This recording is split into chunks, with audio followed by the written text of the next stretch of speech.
Indo Tibetan border police ஃபோர்ஸில் recruitment notice வெளியிட்டிருக்காங்க. Constable kitchen சர்வீசஸ்க்கான இந்த ரெக்ரூட்மெண்ட் நோட்டீஸில் குரூப் சி பணியிடமான நான் கெசட்டட் டெம்பரரி பேசிஸில் ஃபஸ்ட்டு ஸ்டார்டிங் இருக்கும். அதுக்கப்புறம் பெர்மனன்ட் பண்ணிடுவாங்க இந்த கான்ஸ்டபிள் கிச்சன் சர்வீஸ் பணியிடங்கள். இதற்கு ஆன்லைனில் தான் அப்ளை பண்ண முடியும். அப்ளை பண்ணுறதுக்கான கடைசி நாள் October 1, 2024. Eligible and interested candidate ஆன்லைனில் அப்ளை பண்ணலாம். இதற்கு டோட்டலாக 819 வேகன்சிஸ் இருக்குது. Male as well as female candidate apply பண்ணலாம். டோட்டலாக மேல் கேண்டிடேட்டில் 697 வேகன்சியும் ஃபீமேலில் 122 வேகன்சியும் இருக்குது. இதில் யூஆரில் 458 வேகன்சியும், எஸ்சியில் 48 வேகன்சியும், எஸ்டியில் 70 வேகன்சி, ஓபிசியில் 162 வேகன்சி, இடபிள்யூஎஸில் 81 வேகன்சியும், டோட்டலாக 819 வேகன்சிஸ் இருக்குது. ஆல் ஓவர் இந்தியாவில் எங்கே வேணால் உங்களுக்கு போஸ்டிங் இருக்கும். அதே மாதிரி 819 வேகன்சி இருக்குது. இது இன்க்ரீஸ் ஆகலாம் அல்லது கம்மியாகலாம் அப்படின்னு சொல்லியிருக்காங்க. மேக்ஸிமம் பார்த்திங்கன்னா இன்க்ரீஸ் தான் ஆகும். இதற்கான அஃபிஷியல் வெப்சைட் recruitment.itbpolice.nic.in அப்படின்ற இந்த அஃபிஷியல் வெப்சைட்டில் தான் நீங்கள் அப்ளை பண்ணணும். எந்த விதமான கம்யூனிகேஷனாக இருந்தாலும் சரி, அதற்கான டீட்டெயில்ஸ் எல்லாமே இந்த வெப்சைட்டில் தான் போடுவாங்க. எக்ஸர்வீஸ்மெனுக்கு 10% ரிசர்வேஷன் உண்டு. அதே மாதிரி ஏஜ் ரிலாக்ஸேஷன் எல்லாமே ஆஸ் பர் கவர்மெண்ட் ரூல்ஸ் படி உங்களுக்கு உண்டு. சரிங்களா? ஓபிசி என்சிஎல் கேண்டிடேட்டை பொறுத்த வரைக்கும் அக்டோபர் 1, அதாவது லாஸ்ட் டேட், அப்ளிகேஷன் க்ளோஸ் பண்ணுறதுக்கான லாஸ்ட் டேட்டுக்குள்ளே நீங்கள் அதாவது கம்யூனிட்டி சர்டிஃபிகேட் வாங்கி வச்சுருக்கணும் அப்படின்னு சொல்லியிருக்காங்க. பே மேட்ரிக்ஸை பொறுத்த வரைக்கும் லெவல் 3ல் இருக்கக்கூடிய இந்த பணியிடத்திற்கு 21,700 69,100 அப்படின்ற லெவல் 3ல் இருக்கக்கூடிய 7th சிபிசியில் இருக்கக்கூடிய இந்த போஸ்ட்டுக்கு உங்களுக்கு அலவன்சஸ் எல்லாமே உண்டு. டிஎன்எஸ் அலவன்ஸாக இருக்கட்டும், ரேஷன் மணி அலவன்ஸ், ஸ்பெஷல் காம்பன்சேட்டரி அலவன்ஸ், அதாவது பார்டர் ஏரியாவில் ஒர்க் பண்ணும்பொழுது கொடுக்கக்கூடிய ஸ்பெஷல் அலவன்ஸு, ஃப்ரீ அக்காமடேஷன் கொடுத்துருவாங்க. அப்படி இல்லைனா ஹச்ஆர்ஏ வாங்கிக்கிறது தான் வாங்கிக்கலாம். Transport allowance, leave travel concession, உங்களை வீட்டில் இருக்கவங்கள அங்கே கூட்டிகிட்டு போகிறதுக்கு, அதே மாதிரி அங்கேருந்து நீங்கள் ரிட்டன் வீட்டுக்கு கொண்டு வரது, ஃப்ரீ மெடிக்கல் ஃபெசிலிட்டி, இந்த மாதிரி எல்லா விதமான ஃபெசிலிட்டிஸும் அலவன்சஸ் எல்லாமே உங்களுக்கு உண்டு. அது மட்டும் இல்லாமல் பென்ஷன் ஸ்கீமும் பார்த்திங்கன்னா கான்ட்ரிபியூட்டரி பென்ஷன் ஸ்கீம் கீழே நீங்கள் வருவீங்க ஜாயின் பண்ணக்கூடிய கேண்டிடேட். இதில் ஏஜ் லிமிட்டை பொறுத்த வரைக்கும் 18லேருந்து 25 வயது வரைக்கும் இருக்கக்கூடிய கேண்டிடேட் அப்ளை பண்ணலாம் அப்படின்னு சொல்லியிருக்காங்க. இது மட்டும் இல்லாமல் ஏஜ் ரிலாக்ஸேஷனும் உண்டு. அதை பின்னாடி பார்க்கலாம். அதுக்கு முன்னாடி எஜுகேஷன் குவாலிஃபிகேஷன் மெட்ரிகுலேஷன் அல்லது 10ஆம் வகுப்பு தேர்ச்சி பெற்ற கேண்டிடேட் அப்ளை பண்ணலாம். என்எஸ்கியூஎஃப் அப்படின்னு சொல்லக்கூடிய லெவல் 1 கோர்ஸ் ஃபுட் ப்ரொடக்ஷன் அல்லது கிச்சனில் முடிச்சிருக்கணும். எங்கே இந்த கோர்ஸ் நடத்தக்கூடிய இடம் அப்படின்னு பார்த்தீங்கன்னா நேஷ்னல் ஸ்கில் டெவலப்மெண்ட் கார்ப்பரேஷன் நடத்தக்கூடிய இந்த கோர்ஸ் முடித்த கேண்டிடேட் அப்ளை பண்ணலாம். அல்லது ரெகக்னைஸ்டு இன்ஸ்டியூட்டில் நேஷ்னல் ஸ்கில் டெவலப்மெண்ட் கார்ப்பரேஷன் நடத்த இந்த ஃபுட் ப்ரொடக்ஷன் அல்லது கிச்சன் சம்மந்தமான கோர்ஸில் லெவல் 1ல் முடித்த கேண்டிடேட்ஸ் அப்ளை பண்ணலாம். சரிங்களா? கான்ஸ்டபிள் கிச்சன் சர்வீசஸை பொறுத்த வரைக்கும் மேல் ஆஸ் வெல் அஸ் ஃபீமேல் யார் வேணாலும் அப்ளை பண்ணலாம். ஏஜுக்கான கட் ஆஃப் டேட்டை பொறுத்த வரைக்கும் அக்டோபர் 1, 2024 அன்னைக்கு 18லேருந்து 35 வயது இருக்கக்கூடிய கேண்டிடேட் அப்ளை பண்ணலாம். அதாவது உங்களுக்கு அக்டோபர் 2, 1999 அக்டோபர் 1, 2006 பிறந்த கேண்டிடேட் யார் வேணாலும் அப்ளை பண்ணலாம். டேட் ஆஃப் பர்த்தை பொறுத்த வரைக்கும் உங்களுக்கு மெட்ரிகுலேஷன் சர்டிஃபிகேட்டில் என்ன மென்ஷன் பண்ணியிருக்கீங்களோ அதுதான் உங்களுக்கு எடுத்துப்பாங்க. அதுபடி தான் நீங்கள் அப்ளிகேஷன்லையும் கொடுக்கணும். SC, ST, OBC, NCL candidate, EWS கேண்டிடேட்லாம் அதற்கான ப்ராப்பரான சர்டிஃபிகேட் ஃபார்மேட் வச்சுருந்தால் மட்டும்தான் எலிஜிபிள். ஓபிசி கேண்டிடேட்டை பொறுத்த வரைக்கும் என்சிஎல் கேண்டிடேட் மட்டும்தான் ஏஜ் ரிலாக்ஸேஷனும் சரி ரிசர்வேஷனுக்கும் எலிஜிபிள். இடபிள்யூஎஸ் கேண்டிடேட்டை பொறுத்த வரைக்கும் இன்கம் அண்ட் அசஸ் சர்டிஃபிகேட் கண்டிப்பாக வச்சிருக்கணும். கரெக்டான ஃபார்மேட்ஸ் எல்லாமே கொடுத்துருக்காங்க. ஏஜ் ரிலாக்ஸேஷனை பொறுத்த வரைக்கும் எஸ்சிஎஸ்டி கேண்டிடேட்டுக்கு 5 வருடமும், ஓபிசி என்சிஎல் கேண்டிடேட்டுக்கு 3 வருடமும், எக்ஸர்வீஸ்மனுக்கு 3 வருடமும், எக்ஸர்வீஸ்மனில் அன்ரிசர்வ்க்கு 3 வருடம், ஓபிசி என்சிஎல் கேண்டிடேட்டுக்கு 6 வருடம், எஸ்சிஎஸ்டி கேண்டிடேட்டுக்கு 8 வருடம் ஏஜ் ரிலாக்ஸேஷன் உண்டு. ஆல்ரெடி சென்ட்ரல் கவர்மெண்ட் எம்ப்ளாயாக இருக்காங்க அப்படின்ற மாதிரி தான் யூஆர் கேண்டிடேட்னா 40 வயதும், இடபிள்யூஎஸ் ஓபிசி கேண்டிடேட்டாக இருந்தாங்கன்னா 40 வயதும், எஸ்சிஎஸ்டி கேண்டிடேட் இருந்தாங்கன்னா 45 வயதும் இருக்கக்கூடிய கேண்டிடேட், மேக்ஸிமம் ஏஜ் லிமிட் வரைக்கும் இருக்கக்கூடிய கேண்டிடேட் அப்ளை பண்ணலாம். எக்ஸர்வீஸ்மென் கேண்டிடேட்டை பொறுத்த வரைக்கும் ப்ராப்பரான டிஸ்சார்ஜ் சர்டிஃபிகேட்டாக இருக்கட்டும், அவங்களுடைய சர்வீஸ் சர்டிஃபிகேட்டாக இருக்கட்டும், அந்த ரிலீவிங் எல்லாமே கரெக்டாக வச்சுருந்தால் மட்டும்தான் அவங்க எலிஜிபிள். அதற்கான கண்டிஷன் எல்லாமே கொடுத்துருக்காங்க. இடபிள்யூஎஸ் கேண்டிடேட்டுக்கு ப்ராப்பரான இன்கம் அண்ட் அசஸ் சர்டிஃபிகேட் இருக்கணும். ஃபிசிக்கல் ஸ்டாண்டர்ட்ஸ் என்னென்ன இருந்தால் எலிஜிபிள் அப்படின்றத கொடுத்துருக்காங்க. இதிலே ட்ரைப் ஷெட்யூல் ட்ரைப் கேண்டிடேட்டுக்கு சில ஸ்டேட், அதாவது நார்த் ஈஸ்ட் ஸ்டேட்டெல்லாம் ரிலாக்ஸேஷன் உண்டு. அதிகமாக டீட்டெயிலாக கொடுத்துருக்காங்க. மெடிக்கல் ஸ்டாண்டர்டை பொறுத்த வரைக்கும் ஐசைட் ப்ராப்பரான ஐசைட்குள்ளே இருந்தால் மட்டும்தான் எலிஜிபிள். மினிமம் டிஸ்டன்ஸ் விசன்லாம் கொடுத்துருக்காங்க. டேட்டூஸ் போட்டிருந்தாங்க அப்படின்ற மாதிரி இருந்தால் அதுலேயும் சில ரிலாக்ஸேஷன் மட்டும்தான் உண்டு. எல்லா கேண்டிடேட்டுக்கும் கிடையாது.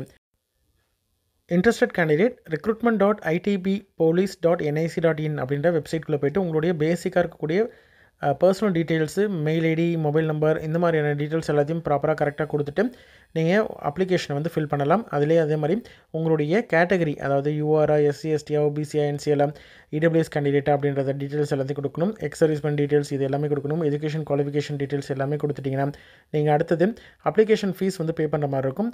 இன்ட்ரெஸ்டட் கேண்டிடேட் அப்ளை பண்ணுங்கள். அதே மாதிரி மேல் கேண்டிடேட்டை பொறுத்த வரைக்கும் யூஆர், ஜென்ரல், ஓபிசி, இடபிள்யூஎஸ் கேண்டிடேட்டுக்கெலாம் வந்து ₹100 பே பண்ணுற மாதிரி இருக்கும் அப்ளிகேஷன் ஃபீஸு. ரிமைனிங் கேண்டிடேட்டுக்கு வந்து ஃபீஸு கிடையாது. அதாவது SC, ST candidate, female candidate, ex serviceman candidate fees கிடையாது. சரிங்களா? ஆல்ரெடி கவர்மெண்ட்டில் ஒர்க் பண்ணிட்டு இருக்கக்கூடிய கேண்டிடேட் நோ அப்ஜெக்ஷன் சர்டிஃபிகேட் வந்து ப்ரொடியூஸ் பண்ணணும். செலெக்ஷன் ப்ராசஸை பொறுத்த வரைக்கும் எல்லா விதமான ஸ்டேஜஸுக்கும் அட்மிட் கார்டு எல்லாமே அஃபிஷியல் வெப்சைட்டில் மட்டும்தான் வந்து போடுவாங்க. அதை நீங்கள் டவுன்லோட் பண்ணிவிட்டு நீங்கள் அந்த பிளேஸுக்கு போய்ட்டு தான் நீங்கள் வந்து அதனுடைய இன்ஸ்ட்ரக்ஷனை ஃபாலோ பண்ணி நீங்கள் அட்டன் பண்ணணும். செலெக்ஷன் ப்ரொசீஜர் வந்து ஃபஸ்ட்டு உங்களுக்கு ஃபிசிக்கல் எஃபிஷியன்சி டெஸ்ட் இருக்கும், அதுக்கப்புறம் ஃபிசிக்கல் ஸ்டாண்டர்ட் டெஸ்ட் இருக்கும், அதுக்கப்புறம் உங்களுக்கு ரிட்டன் எக்ஸாம் இருக்கும், அதுக்கப்புறம் சர்டிஃபிகேட் வெரிஃபிகேஷன் இந்த மாதிரியான ஸ்டேஜஸில் இருக்கும். ஃபஸ்ட்டு ஃபேஸ் வந்து physical efficiency test, PET test. மேல் கேண்டிடேட் வந்து 1.6 கிலோமீட்டர்ஸ் வந்து 7.30 மினிட்குள்ளே முடிக்கணும். 11 ஃபீட் லாங் ஜம்ப் பண்ணணும், 3 சான்சஸ் கொடுப்பாங்க. 3.5 ஃபீட் வந்து ஹை ஜம்ப் பண்ணணும், 3 சான்சஸ் கொடுப்பாங்க. ஃபீமேல் கேண்டிடேட்டை பொறுத்த வரைக்கும் 800 மீட்டர் வந்து 4.45 மினிட்ஸ்க்குள்ளே முடிக்கணும். 9 ஃபீட் லாங் ஜம்பை வந்து 3 சான்சஸ்க்குள்ளே பண்ணணும். அதே மாதிரி 3 ஃபீட் ஹை ஜம்பை வந்து 3 சான்சஸ்க்குள்ளே பண்ணணும். இதற்கு மார்க்ஸ்லாம் கொடுக்க மாட்டாங்க. ஒன்ஸ் நீங்கள் குவாலிஃபை ஆகணும். குவாலிஃபைங் நேச்சரில் தான் இருக்கும்.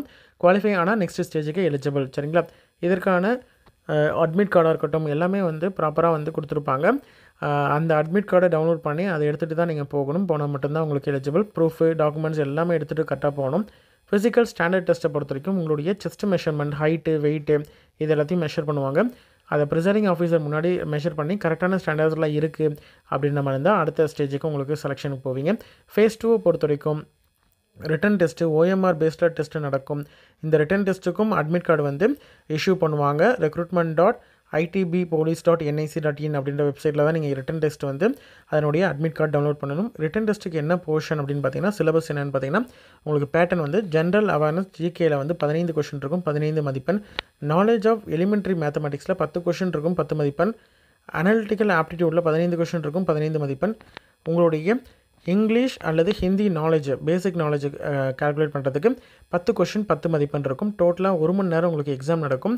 இதில் 10 கொஷின் ஹிந்தி, 10 கொஷின் வந்து இங்கிலீஷ் ஈச் வந்து இருக்கும். ஹேவ் ஆப்ஷன், ஏதாவது எய்தர் நீங்கள் 10 கொஷின் இங்கிலீஷ் அட்டன் பண்ணலாம் அல்லது 10 கொஷின் வந்து ஹிந்தி அட்டன் பண்ணலாம். உங்களுடைய ஆப்ஷன் தான்.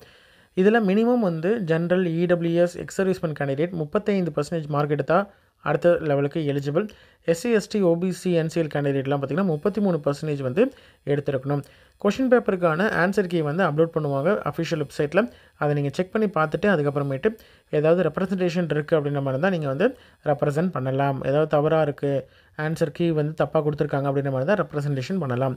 ஃபேஸ் 3 பொறுத்த வரைக்கும் மெரிட் அரைவ் பண்ணுவாங்க. அதாவது யூஆருக்கு, எஸ்சி, எஸ்டிக்கு, ஓபிசி, என்சிஎலுக்கு, இடபிள்யூஎஸ்க்கு, எக்ஸ் சர்வீஸ்மேனுக்கு அப்படின்னு சொல்லிட்டு ஒவ்வொரு கேட்டகரி வைஸ் வந்து மெரிட் அரைவ் பண்ணுவாங்க. அந்த மெரிட்டில் உங்களுக்கு எத்தனை வேகன்சி இருக்கோ அதுக்கேற்ற மாதிரி கேண்டிடேட்டை வந்து செலெக்ஷன் பண்ணுவாங்க. அந்த மெரிட் லிஸ்ட்டை யூஸ் பண்ணி தான் உங்களுக்கு வந்து செலெக்ஷன் இருக்கும், போஸ்டிங்கும் அவங்களுக்கு தான் கொடுப்பாங்க.